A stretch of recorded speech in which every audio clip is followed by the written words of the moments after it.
નમસ્કાર. આજે આપણે ભૌતિકશાસ્ત્રના એક એવા મૂળભૂત નિયમ વિશે વાત કરવાના છીએ જે આપણી આસપાસ દરેક જગ્યાએ છે, ખાસ કરીને વર્કશોપમાં અને કોઈપણ જોબ સાઇટ પર. ચાલો એને સમજીએ. સારું, ચાલો એકદમ સિમ્પલ વસ્તુથી શરૂઆત કરીએ. જુઓ, એક વસ્તુ ટેબલ પર પડી છે. સાવ સામાન્ય લાગે છે નહીં? પણ અહીંયા ખરેખર શું થઈ રહ્યું છે? તમને લાગશે કે કંઈ નહીં, પણ અહીં ભૌતિકશાસ્ત્રના કેટલાક છુપાયેલા નિયમો કામ કરી રહ્યા છે. ચાલો આજે એ જ રહસ્ય પરથી પડદો ઉઠાવીએ. તો આજે આપણે શું શું જોવાના છીએ? પહેલાં તો આપણે વાત કરીશું છુપાયેલા ખેંચાણ અને ધક્કા વિશે. પછી આવશે ન્યૂટનનો અતૂટ નિયમ. એ પછી જોઈશું કે ગતિમાં ક્રિયા-પ્રતિક્રિયા કેવી રીતે કામ કરે છે. રિકોઇલનો એક મજેદાર કોયડો પણ ઉકેલીશું અને છેલ્લે આ બધું કામ પર કેવી રીતે લાગુ પડે છે એ પણ સમજીશું. તો ચાલો શરૂ કરીએ. તો પહેલો મુદ્દો છે છુપાયેલું ખેંચાણ અને ધક્કો. યાદ રાખો, દરેક ક્રિયા-પ્રતિક્રિયા એક ટુ-વે સ્ટ્રીટ જેવી હોય છે. ચાલો ટેબલ પર પડેલી પેલી વસ્તુ પર પાછા જઈએ અને એ અદૃશ્ય બળોને સમજીએ. ઓકે, તો શું થાય છે?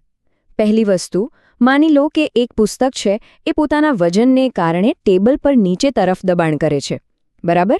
પણ વાર્તા અહીં પૂરી નથી થતી. એ જ સમયે ટેબલ પણ એ પુસ્તક પર ઉપરની તરફ દબાણ કરી રહ્યું છે. એટલે કે અહીં એક બળ નથી, પણ બળોની એક આખી જોડી કામ કરી રહી છે. આ બળોની જોડીને જ આપણે કહીએ છીએ ક્રિયા અને પ્રતિક્રિયા.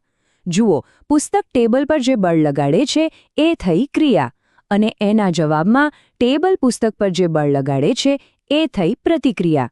અને સૌથી રસપ્રદ વાત એ છે કે આ બંને બળ હંમેશા શક્તિમાં એકદમ સમાન હોય છે, પણ એમની દિશા એકબીજાથી બિલકુલ વિરુદ્ધ હોય છે. આ જે ક્રિયા-પ્રતિક્રિયાની વાત આપણે કરી એ કોઈ સંયોગ નથી. આ એક સાર્વત્રિક નિયમ છે. અને ભૌતિકશાસ્ત્રમાં આટલી સુસંગત વાત હોય એટલે એનું એક ખાસ નામ પણ છે. આ છે ન્યૂટનનો અતૂટ નિયમ, ગતિનો ત્રીજો નિયમ. તો આ નિયમની વ્યાખ્યા શું છે? બહુ સરળ છે. જ્યારે બે વસ્તુઓ એકબીજા સાથે ક્રિયા-પ્રતિક્રિયા કરે છે ત્યારે તેઓ એકબીજા પર જે બળ લગાવે છે તે મૂલ્યમાં સમાન અને દિશામાં વિરુદ્ધ હોય છે. બસ આ જ છે આખો નિયમ, અને આ જ સિદ્ધાંતને આજે આપણે વધુ ઊંડાણથી સમજવાના છીએ.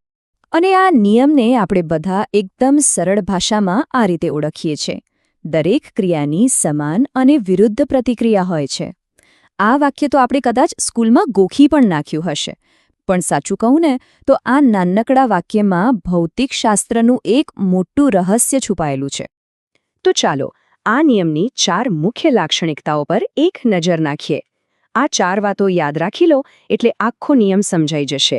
પહેલું, બળ ક્યારેય એકલું નથી હોતું, હંમેશા જોડીમાં જ આવે છે. બીજું, આ બંને બળની શક્તિ હંમેશા સમાન હોય છે.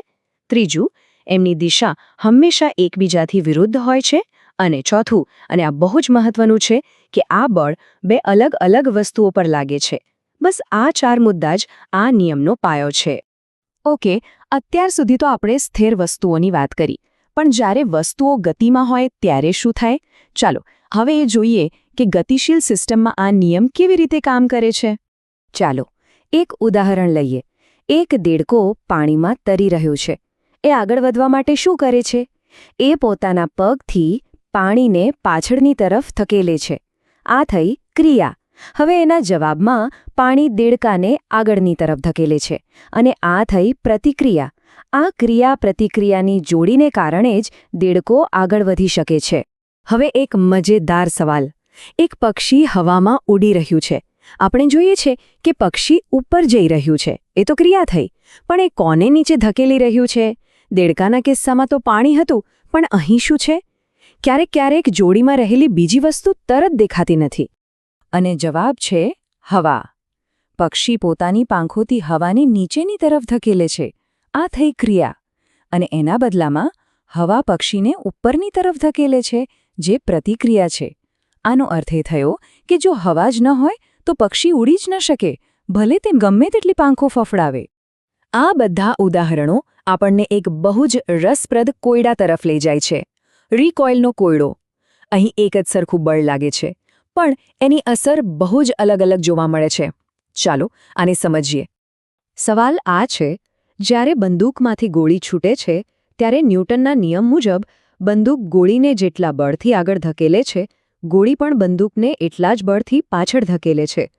જો બળ સરખું છે તો ગોળી આટલી ઝડપથી આગળ કેમ જાય છે અને બંદૂકને ફક્ત થોડોક જ ધક્કો કેમ લાગે છે? આ તો વિરોધાભાસ જેવું લાગે છે નહીં? ફરીથી યાદ કરી લઈએ. ન્યૂટનનો ત્રીજો નિયમ અહીં એકદમ સ્પષ્ટ છે.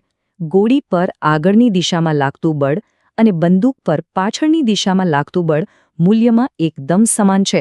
એમાં કોઈ શંકા નથી. તો પછી આટલો ફરક કેમ? રહસ્ય બળમાં નથી પણ દળમાં એટલે કે માસમાં છે. ગોળીનું દળ જુઓ એકદમ ઓછું અને હવે બંદૂકનું દળ જુઓ ખૂબ જ વધારે. અહીં જ આખો ખેલ છે. દળ અસમાન છે. અને આ કોયડાને ઉકેલવા માટે આપણને ન્યૂટનના બીજા નિયમની મદદ લેવી પડશે. એ નિયમ શું કહે છે? એ કહે છે કે પ્રવેગ એટલે કે એક્સેલરેશન બરાબર બળ ભાગ્યા દળ A=F/m. હવે વિચારો, બળ તો બંને પર સરખું છે પણ ગોળીનું દળ ખૂબ જ ઓછું છે એટલે એને ખૂબ વધારે પ્રવેગ મળે છે, જ્યારે બંદૂકનું દળ ઘણું વધારે છે એટલે એને બહુ ઓછો પ્રવેગ મળે છે. બસ આ જ છે આ કોયડાનો જવાબ. સારું, આ બધી થિયરી તો સમજી લીધી, પણ આ બધું આપણા કામમાં ક્યાં આવે છે? ચાલો હવે ભૌતિકશાસ્ત્રને ક્લાસરૂમમાંથી બહાર કાઢીને સીધું આપણી વર્કશોપમાં લઈ જઈએ અને જોઈએ કે તમારા વ્યવસાયમાં આ ત્રીજો નિયમ ક્યાં ક્યાં જોવા મળે છે. આ બંદૂક અને ગોળીવાળી વાતને સમજવા માટે એક બીજું ઉદાહરણ લઈએ. વિચારો કે કોઈ વ્યક્તિ નાની હોડીમાંથી કિનારા પર કૂદે છે. શું થશે? હોડી પાછળ ધકેલાશે. કેમ? કારણ કે હોડીનું દળ ઓછું છે. હવે એ જ વ્યક્તિને એક મોટા જહાજ પરથી કૂદવાનું કહો. શું જહાજ સહેજ પણ ખસશે? બિલકુલ નહીં, કારણ કે એનું દળ અત્યંત વધારે છે. બંને કિસ્સામાં વ્યક્તિએ લગાવેલું બળ સરખું જ હતું, પણ દળના તફાવતે આખું પરિણામ બદલી નાખ્યું. અને આ નિયમ તમને દરરોજ જોવા મળે છે. ક્યાં? જ્યારે તમે કોઈ શક્તિશાળી ડ્રિલ મશીન વાપરો છો અને એ તમારા હાથમાં પાછો ધક્કો મારે છે એક બેકમાં.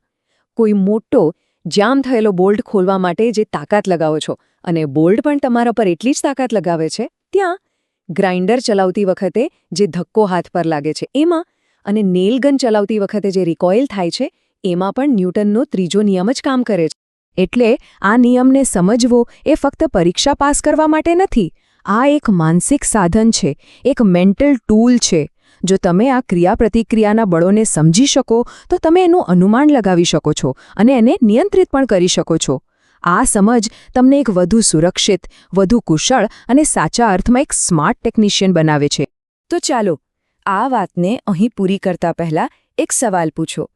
આવતીકાલે જ્યારે તમે કામ પર હો અથવા ઘરમાં પણ કોઈ કામ કરતા હો ત્યારે આ નિયમ તમને ક્યાં કામ કરતો જોવા મળશે? જરા ધ્યાન આપજો, કારણ કે એકવાર તમે આ ક્રિયાપ્રતિક્રિયાની જોડીઓને શોધવાનું શરૂ કરશો ને તો પછી એ તમને દરેક જગ્યાએ દેખાવા લાગશે.